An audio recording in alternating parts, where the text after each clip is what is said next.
adjustments and lower your water use a little bit. We do have a great document page on how to read your water meter. So let me pull this up real quick. So your meters are typically out by the front sidewalk. Most of them will either have that metal lid or this white plastic lid, that little black antenna there. That's how we do our automatic reads every month. But you're going to lift it up, and the most common types of meters we are currently have out in the field in Gilbert are here and how to read them. So our newest meter is like this one. It's a digital meter. You can see there's a decimal point there, so that's 0.01. While we bill only in the 1,000-gallon increments where those bars are up there, if you manually read your meter, you can read it down to 1/100th of a gallon. So if you're not using any water and those numbers are counting up, you've got some water going somewhere. This type of meter, this little red dial will be spinning. That's what we call the leak indicator there. So let's go back on this. And we've got a great site that kind of goes hand in hand with what we're talking about today for tips for watering your yard. So we did talk about the full brochure, Landscape Watering by the Numbers, in the ABC's video. It's a very, very great brochure, gets into all the nitty gritty. But if you want to get down in a quick, easy guide, just really to the meat of what you're trying to get done here, as we've got these easy guides. So depending on the type of sprinkler nozzle you're using, whether it's a regular spray, those rotors that have one stream that turns back and forth, or these new multi-stream rotors, so if you've got multiple turning streams out there, we give you a good idea as far as about how long to set it based on that type. Now, it's not as exact as doing your tuna can test that we talked about in the brochure, but it'll get you close. So after that, we're telling you to just go ahead and after you water, check the depth of your watering with the screwdriver. After you water, you want it to penetrate about 8 inches down, not less. If it's a little bit less, you want to increase your run time. But if you're able to push a metal rod 1.5 feet into the soil, that means you've got to back off that watering time. And then once you keep it there, just go ahead and adjust your watering at least seasonally, winter, spring, summer, or fall. It's better if you actually do it monthly, but at least do it quarterly if you've only been doing it twice a year. We also have the same type of a guide for watering shrubs, where based on how wide the plant is, we're going to tell you how many gallons of water to give it, and then kind of give you an idea to eyeball what that water looks like coming out of a drip emitter. So you'll see a 1 gallon per hour emitter is constant, but individually separate drips. So that goes drip, drip, drip, drip, drip. That's why we call it drip irrigation. So we've got a little bit of math there for you to do to figure out the run time. And then based on the type of shrubs you have, you're going to just adjust the watering interval. How many days between watering? Don't change your run time because that's how, there we go. That's how what drives how deep the water goes. So a lot of people, they just shorten their run times as it cools off, and then you're just shallow watering in the winter time. When the weather gets cooler, what's going on is your plants are not getting shorter root depths. That's not shrinking. What's happening is the water's being used less quickly. So you change how often you water. So great guides there. As far as programming irrigation controllers, you do have the full handout for the full class. And we've got some nice quick guides that have been created to kind of walk you through it really, really quickly. If you do have one of the new smart controllers that asks you all sorts of questions about your plant type, your soil type, your sprinkler type, and all sorts of stuff like that, that is a good guide. But if you are using one of those smart timers and you're having trouble programming it, contact us either through our 311 app or 480-503-6098 and set up an appointment. We'll come out and help you program that thing. So here's a quick and easy guide to get that precipitation rate with those tuna catch cans we talked about. Okay, so let me do a stop share here. And let's do a quick start video.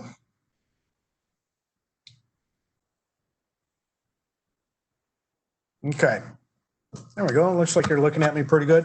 So again, the full brochure, the Landscape Watering by the Numbers, looks like this. You can request it on our brochures page. You can also typically pick them up at your libraries. We stock them there, and your local plant nurseries. We like to stock those there for you as well. So if you're looking at that handout for how to design and install a drip irrigation system, It's typically a class we do. That brochure is one of the ones I highlighted up there. And of course, the programming the irrigation controllers handout. So we're actually going to leave those up online all the time now, and are maintaining, troubleshooting, and repairing irrigation systems. All these are going to be up online. We're just going to move those over to the brochure section later on. So do we have any questions? We don't have any questions at the moment. Okay. One question that comes up often with a lot of residents are regarding the adjustable drip emitters. The adjustable drip emitters. So yeah, while I've got the video up here, let me kind of show you what's going on. Now remember, we showed you what the water should look like coming out of an emitter. It should be just going drip, drip, drip, drip, drip. Maybe if it's a 2 gallon per hour emitter, you've got a little bit of a stream, maybe about a ½ inch, and then it breaks up into the individual drips. So a lot of people do like to use these. They call them adjustable emitters, but that's not really what they are. So let me try and get some good light on that. So you see those little slots there? So what these do is as you turn them and open them up, and you'll feel it click, so you've got individual stops there, the more you open it up, the more water comes out. And they come out in these fingers of water. So people call these adjustable emitters, but really the true name for these is a micro bubbler. So these are what you want to use in your flower pots, in your flower beds, and your vegetable gardens and things like that. The reason is because you're using a very different soil mixture. So a lot of people will want to water their pots with drip irrigation because you're tired of hand watering them all the time, and that's understandable. But you've got a very different soil type. So the great thing about drip irrigation with our clay soil is as the water's percolating down, because it's a tight soil, capillary action is pulling it sideways. But for our flower pots, we don't use our native clay soil there. Our petunias and pansies just don't like that. So if you use a standard emitter in that loose, nice potting mix, that is going to be your watering pattern. It is going to drop straight through. The soil is going to shrink up and dry up from the sides of the pots. The flowers are going to die, and the nurseries appreciate your repeat business. These apply the water very, very quickly to force that lateral spread in that nice loose soil. The other thing you want to think about, though, is if you are going to water things like pots or vegetable gardens on that, you want them on their own separate zone or valve. So that way you can control the watering runtime. With these, you have very short run times because they put the water down very, very quickly, as opposed to a 1 gallon per hour emitter. If you've got a 1 gallon per hour emitter that's truly putting out 1 gallon of water, and you want to give it 4 gallons of water, that's a 4-hour run time. With these, you do not want to run those for 4 hours because you have a big giant mess. The other thing with your flower pots, the big difference on that is the difference in days between waterings. Your landscape plants, especially desert adapted plants out in our clay soil, it's hard to get the water in there, but once it's there, it stays there for a long time. It doesn't evaporate out as quickly. Those flower pots dry out very, very quickly, so they have to be watered very, very often. So if you're going to water your pots with drip irrigation, do it with these and put them on their own separate zones so they can be watered differently than the plants in the ground. So one other thing while we're talking about emitters is you want to make sure you're using a good quality emitter that does what's called pressure compensation. What that means is within a range of pressures, that emitter still, all your emitters on the line are still going to put out only 1 gallon of water per hour. Unfortunately, many people use, we see this very frequently out there, is we see this style of emitter. This is called a flag emitter, and oftentimes the newer ones have color-coded flags on there, and these do not do that pressure compensation. This is pretty much just a hole in a piece of plastic. So depending on how much pressure your system is applying, that'll drive how much water's coming out of them. Now remember, a 1 gallon per hour emitter, when you're watching it run, you're literally going to see it go drip, drip, drip, drip, drip. Whereas people who are running these emitters, sorry about that, I've got my laptop sitting on a box, so it's up level with me. When you see the water coming out of these, it's typically in a stream. So the thing about this coming out in a stream is now you're applying the water very quick to our tight clay soil. Now the water's just going to run across the surface. They make it so you can't properly get that water down deep and develop those nice deep roots, which you're after. So the other thing is you never know how much water is coming out of these. And in our recommendations, we tell you how many gallons of water to give a plant based on how big it is. If you don't know how much water is coming out of this, you can't make that translation. You can't do the math on that. So what you do want to use is a pressure compensating emitter. There's lots of different ones out there. This just happens to be one brand. And oh, there we go. So there we go. That's a nice little pressure compensating emitter. Now, many of your emitter manufacturers will color code them so you know which one is which. For this manufacturer, the blue is a 2 gallon per hour emitter. The blue is a 1/2 gallon per hour emitter. That was my mistake. The red is a 2 gallon per hour emitter. And then the one we have stuck down on the tubing here, that is a 1 gallon per hour emitter. Each manufacturer makes up their own code. So whatever emitter you're using, make sure it's pressure compensating, and then learn whatever color coding system they use. So while I've got this up here, a lot of people ask about, well, how are these emitters installed? Because sometimes you will see the emitters up above ground at the end of that little skinny 1/4 inch tubing, what we call spaghetti tubing. But sometimes when people look at their drip system, all they're seeing is the blank empty end of that spaghetti tubing. So all that means is that emitter is installed down underground directly into the tubing. Whereas the other way it's done, we've got a little 1/4 inch connector here. Oh, turn it that way, there we go. It's a little 1/4 inch connector there that runs that spaghetti tubing, and then your emitter is up above ground at the end of the line. In most cases, this is a preferred way to do it because when you want to change out that emitter, if it's gotten clogged or something, all you have to do is cut it off and put on your new emitter. If the emitter is installed like this down at the bottom in the tubing underground, if you need to change out that emitter, that means you have to dig it up to replace it. So this having it up above ground at the end makes it a lot easier. Do we have any questions yet? Yeah, we have a question. Awesome. It says, I recall that you mentioned in irrigation design there should be separate valves for the different plant types, different zones with trees, shrubs, ground cover. Is there a good way to identify which emitter in the yard is on which zone without turning the system on? No, actually, to see what's going on, you do want to turn on each zone and walk around and see what is actually applying the water. That's really the only way to do that. So one of the things you can do, depending on your timer, to actually see how many stations they're actually using, many of your timers will just have this little panel you can open up, and you'll see where the wires are connected down here.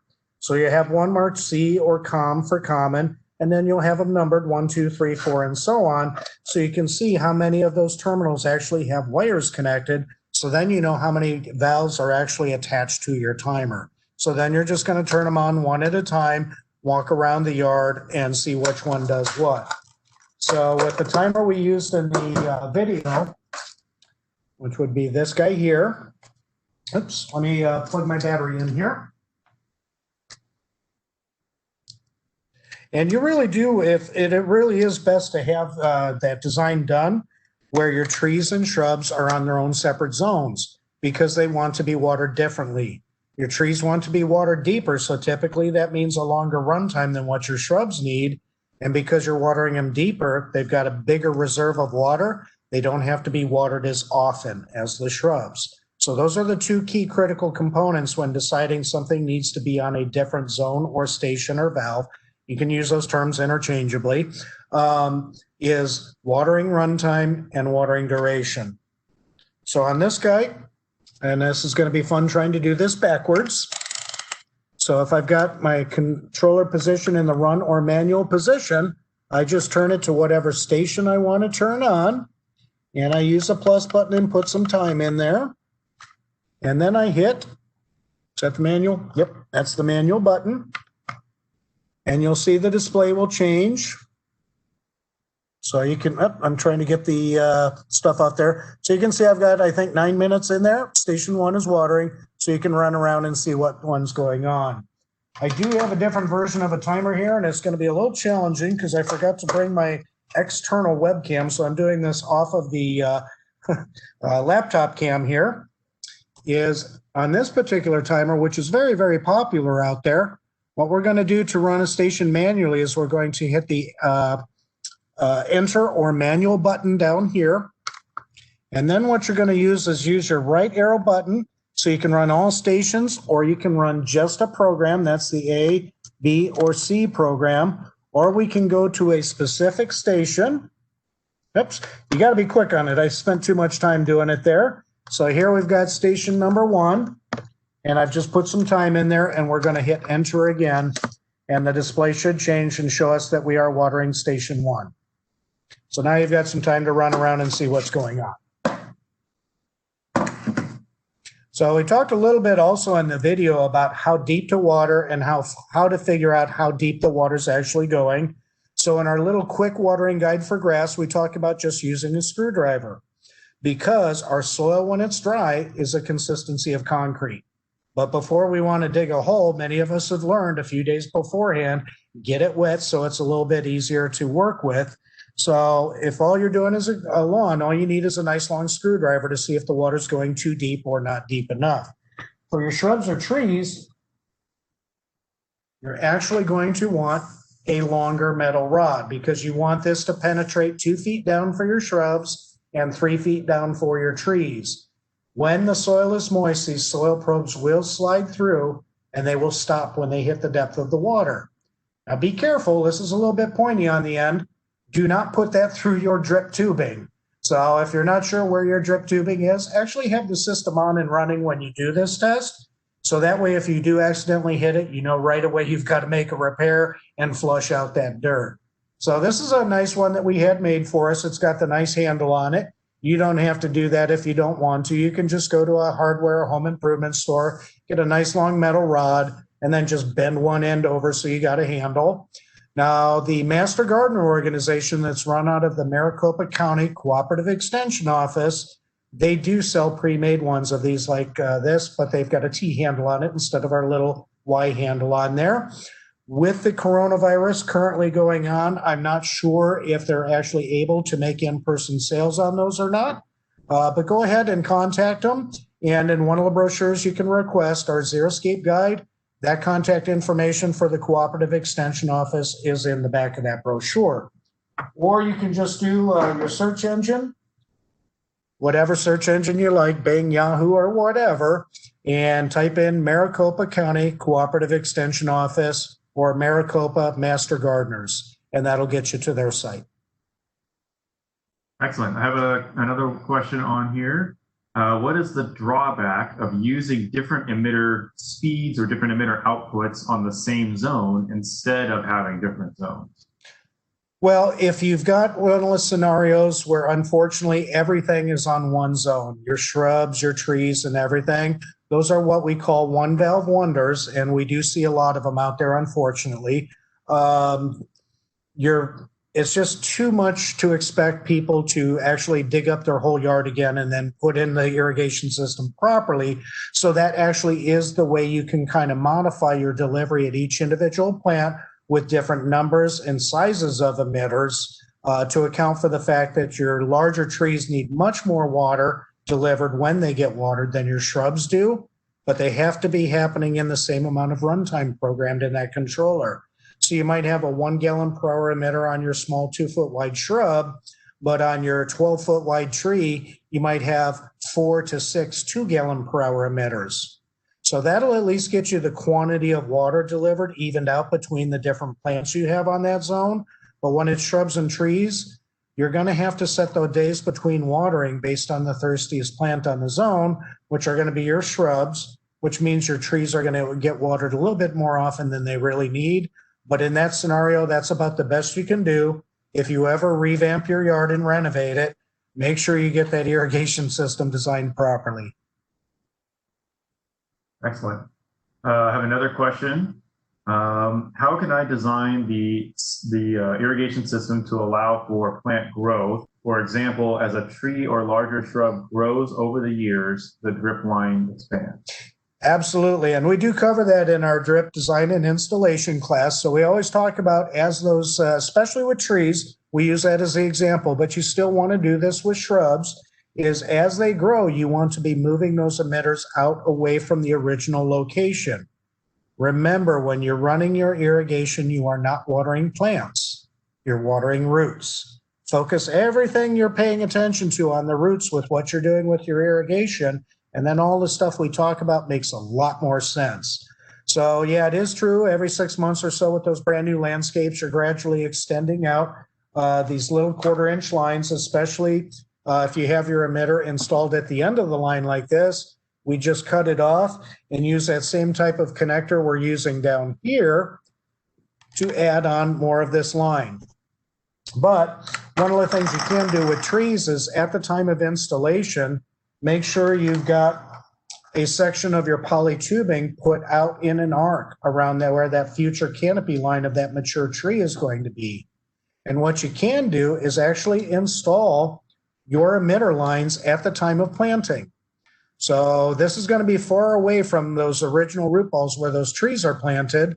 So instead of allowing this emitter to run where there's no roots for a while, you can actually put in what's called a goof plug. And I'm sorry, I don't think I have one with me right now, but it literally just caps off that line. And later on, you're just going to cut it off and put on whatever emitter you need. So that makes it a lot easier to get that water out where you want it at that time, so you don't have to dig it up later. And it also puts that water at the right place and does everything to develop roots. And especially with trees, improper watering is the #1 reason of tree failure out here. We don't water to grow roots. And every time the wind blows, those trees just fall right over. Remember, the roots are what holds the tree upright in the ground. Okay, we're caught up on the questions, but one thing we see pretty often out there with residents is understanding the difference between a 2-inch and a 4-inch sprinkler pop-up on lawn. So yeah, we do see that, unfortunately. Let me grab a 2-inch sprinkler head here real quick. I know I've got one of those here. There it is. Okay, because people like to save money, unfortunately, they buy these little short sprinkler heads that only pops up. This little ring that comes on this one is just for when you install it, so I can pull it up nice and easy. But you'll see that only pops up about 2 inches. So depending on how tall you let your grass grow and how tall it grows in between mowings, when that happens, all the water from this sprinkler head gets blocked by the grass. So it doesn't get out into the area that it should cover. So you save yourself maybe 50 cents to $1 on these sprinkler heads, but really what you want to use instead is a sprinkler head that pops up 4 inches high. So this way we're always going to clear the grass. The water's always going to get out to where it needs to be. So the other thing to talk about with sprinkler heads, it does pertain to watering, because this is where a lot of water waste happens, is these typical spray sprinkler heads only want to run at 30 pounds of pressure. In most places in Gilbert, you've got much more than 30 pounds of pressure. So what happens is it breaks the water up as it's shooting out of that slot from the nozzle into finer and finer droplets until it becomes an actual mist. All that misting water is just blowing away. That's water that you're paying us for that's just drifting off in the air and never touching the roots of your lawn. So this is also something we recommend in almost every case, but again, we don't see them often used out there, is all of your manufacturers will make a sprinkler head that has a pressure regulator built right into this pop-up stem. So that way every head runs at a perfect 30 pounds of pressure. Now that sprinkler body runs you about $7 to $7.50 rather than about $4 to $4.50. And that's why many people won't buy the pressure regulating ones, but over the course of time, they pay for themselves many times over, especially during the life of the system. And one of the manufacturers actually was nice enough to give us a sample of what that looks like, because they molded the plastic in a clear plastic. So this is where the nozzle would go. This part pops up, and you'll see right inside there is a little pressure regulator. That makes every head work at exactly the right pressure. And some people are a little bit confused as far as, because they've never dug it up, kind of how these sprinkler heads are actually attached. So underground, you'll have your white PVC piping, and typically we'll see them attached with these types of straight risers. Now on this one, you will see they've got little notches in the spaces in between the thread. These are called cutoff risers, so you can cut it to different lengths to try and get that head to line up with the top of the soil. And it works pretty well, but unfortunately, sometimes it's a little too high or sometimes it's just a little too low. So a much better way to hook up your sprinkler heads to the pipe is by using what we call this swing joint. So you'll see it goes into the pipe just the way the regular one does, but it's got these elbows and this little arm here, and it flexes. So now I can put it at exactly whatever height I want. And sometimes when we glue our pipes together, we don't get it put in actually straight. So now our sprinkler head back here on this rigid riser is going to be tipped. So it's not going to apply that water evenly in the area that it covers. With the swing joint, I can fix that. It also gives you a little flexibility between the sprinkler head and the pipe, especially if you've got sprinklers in your front lawns and maybe next to a driveway. If somebody backs their car over this head, it won't break the pipe. You might break the head, but it's not rigidly mounted to the pipe the way this one is. Excellent. One other thing that we started talking about earlier was how to find the frequency or interval function on a timer. As we're recommending to water every X number of days or every certain number of days. Yeah, typically we don't often see people using the interval function on their controllers as much as they should, especially with your drip irrigation. So a lot of times you may want to water your drip. You really only need to water it every 9 days, but there's only 7 days of the week, and you've got days of the week here on your timer. On this particular model, what we're going to do is we're going to move that center position switch to the set program position. And right underneath where it says Saturday on this one, it says interval.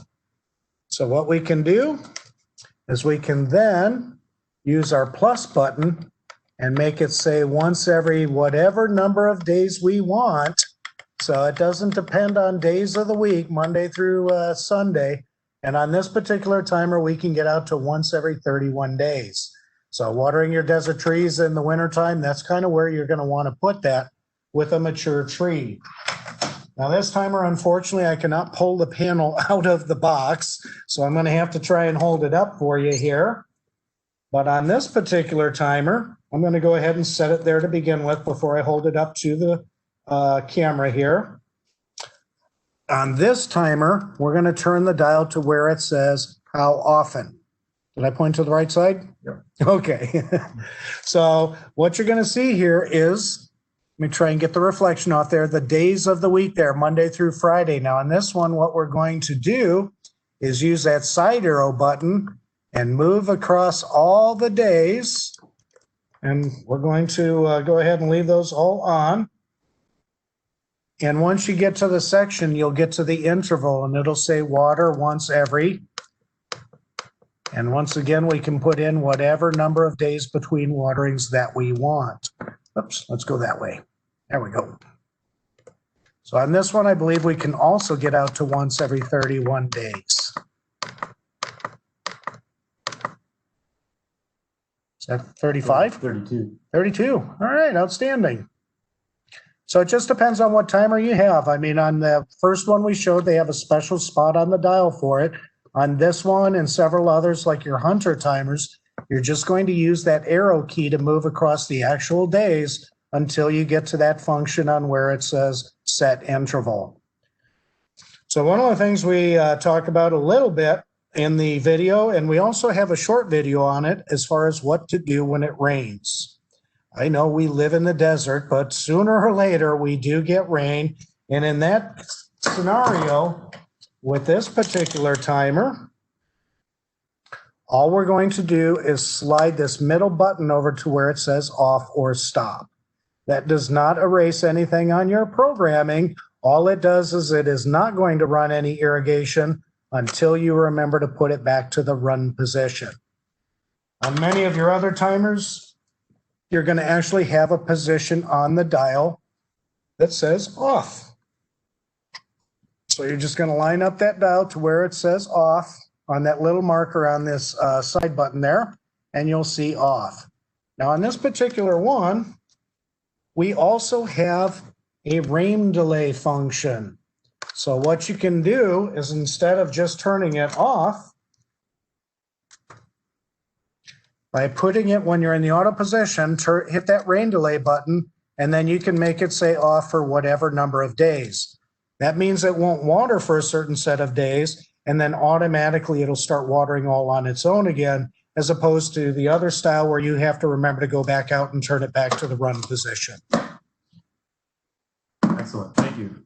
So we're coming up close to our 40 minutes. So if anybody has any last questions, go ahead and enter them into the chat or the Q&A. And in the meantime, you have a couple examples here of rotating sprinkler nozzles, which you touched upon a little bit. Maybe show an example of those and why they're different than a fixed spray head, and maybe the situation those would be relevant. Yeah, excellent. So in most cases, a lot of the sprinkler nozzles you're using where it's set in a fixed pattern like a half circle or a quarter circle or whatever. Hopefully you're going to be able to see this when I bring it up close. Can you see that, Andrew? The slit where the water comes out? So that is a set pattern nozzle. And if you truly want a half pattern nozzle, buy a half pattern. If you truly need a quarter circle, buy a quarter circle nozzle. There are other nozzles out there like this one. They're what we call variable arc or adjustable arc nozzles. And by turning this band under here, I'm opening and closing the pattern that it waters. So a lot of people really like these because they don't have to worry about having all the different types of nozzle patterns out there. But in most cases, these are not as efficient as a true set pattern nozzle. So the other thing you can think of out there is there are some different nozzles that you attach to a regular sprinkler body, just like we're showing here, to turn it into a rotor style head. But instead of that one stream rotating back and forth, that's the one we talked about in the quick watering guide. It's got the multiple rotating streams. So on this particular one, this one happens to be made by Rainbird. This guy pops up. Come on, pop up. This one doesn't want to pop up for me. Anyways, it pops up, and if you see the little grooves there, that turns around. And you'll notice those grooves are at different heights. So not only is it multiple rotating streams, they're also at different trajectories. So one of the great things about these is they apply the water much more slowly than a standard spray nozzle, so you're not fighting that runoff as much. Our soil only takes in about 1/10 of an inch of water per hour before it's saturated on the top and the water just runs away. Your standard spray nozzles can be anywhere from 1.25 to 2.5 inches per hour.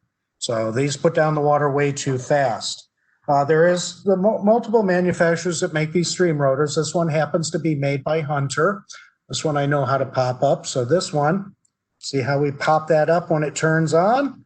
And then this little part starts rotating with those same grooves that you saw on the other one. So this one's made by Rainbird. This one's made by Hunter. They both work really well, although each of them put down the water a little differently. So whichever one you want to go with all of that brand nozzle, because these put down the water a little bit more slowly than this one does, and you want to have that matched. The other nice thing about these stream rotor nozzles is if somebody made a bad mistake on designing your sprinkler system, the water from one head is not reaching over towards the next. So you've got this gap in there, and it's making the sprinklers very inefficient, which means you have to run way longer than you should.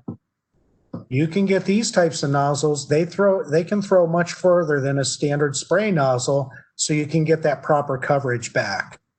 Also, if somebody designed your system where they're actually trying to run too much water through your pipe at a given moment, how fast it's running through there, either your heads don't pop up all the way or they just don't have enough pressure, because these use less water than a standard spray nozzle. That's going to slow down the water in the pipe, and then you won't lose so much pressure.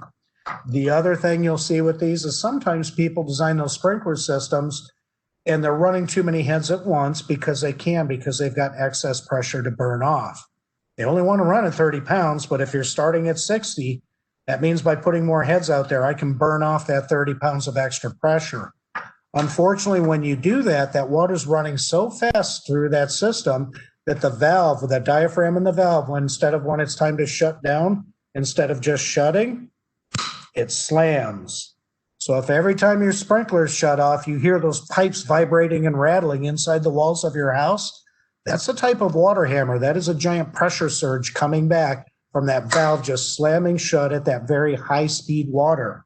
That can cause some damage onto your pipes. Again, by switching out to these nozzles, that slows the water down and helps get away from that problem. They're also much more efficient as far as how evenly they apply the water in the area they cover. So these do cost more than your standard nozzle. Once again, you're looking at about $7 or so for the nozzle. And if you're using a good pressure regulating head, that's about $7. So now you've got a $14 sprinkler head and nozzle, but they pay for themselves over the time because of better efficiency and better pressure management. Any more questions? There are no Okay. more questions. Well, I hope we've helped you somewhat, and we've gone ahead and made sure we've got some more of our handouts for our regular classes up online. We're trying to learn as we go through our brave new world that we're dealing with here. So as time goes on, we're going to get a little bit better on this. We are looking forward to our spring series. As of right now, we're anticipating we will also be doing those online through a video format. Things can change between now and then, and hopefully one of these days soon, we're going to get back to those live events, because that way, instead of me showing you a little piece of irrigation equipment on this video screen, well, I'm going to pass it around to the audience so you can actually touch it and play with it. So a lot of people learn a lot better once they actually get to touch things. Now, one thing about some of the components we talked about, like those pressure regulating sprinkler bodies and these specialty high efficiency nozzles, you're not going to find those at your home improvement stores. You're going to want to go to the irrigation supply stores where the contractors go and buy their materials. You're allowed to shop there too. They'll sell to you too. So the common ones that we have here in the Valley, all of them actually, is in no particular order, just the way I'm kind of remembering them.